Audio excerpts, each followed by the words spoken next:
මම වෛද්‍ය මිතිලරුවංග ගල්බඩගේ ක්‍රීඩා වෛද්‍ය විද්‍යාව පිළිබඳ විශේෂඥ වෛද්‍යවරයෙක්.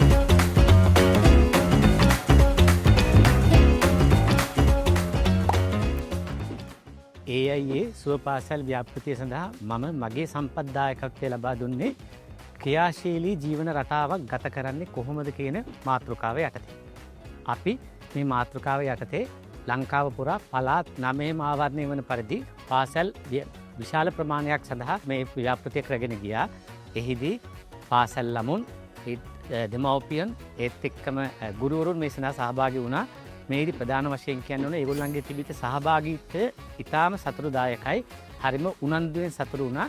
මම මෙතෙන්දී මගේ බලාපොරොත්තු වුණේ මේගොල්ලන්ට ක්‍රියාශීලී ජීවන රටාවක් මගින් අපේ සෞඛ්‍යමත් ජීවිතයක් ගත කරන්නේ කොහොමද කියලා ඒගොල්ලන්ට කියලා දෙන එක.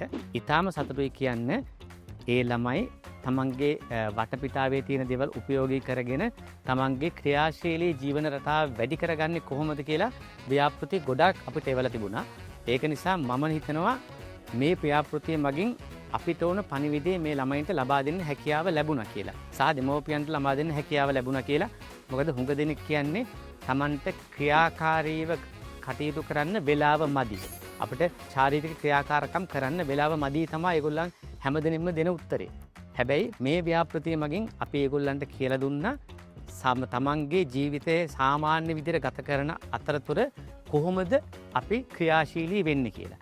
ඒක නිසා මම හිතනවා මේ AIA සුවපාසල් ව්‍යාපෘතිය මගින් ළමයින්ට දෙමව්පියන්ට සහ ගුරුවරුන්ට තමන්ගේ පෞද්ගලික ජීවිතයේ සාමාන්‍ය ආකාරයෙන් ගත කරනගෙන යන විවාද සමගම ඒගොල්ලන්ට එදිනෙදා අවශ්‍ය ශාරීරික ක්‍රියාකාරකම් කොහොමද කරගන්නේ කියලා ඒගොල්ලන්ට අවශ්‍ය දැනුම ලැබුණයි කියලා. මගේ පෞද්ගලික හැඟීම නම් මේ කරන ව්‍යාපෘතිය ඉතාම සාර්ථක ව්‍යාපෘතියක්. ඒක මගින් අපිට අපේ තියෙන සමාජයේ තියෙන බෝ නොවන රෝග සහ ලෝක ඇතිවීමට තියෙන හැකියාව අඩු කර ගැනීමට ලොකු පිටුවහලක් ලබා දෙනවා කියලා තමයි මගේ අදහස.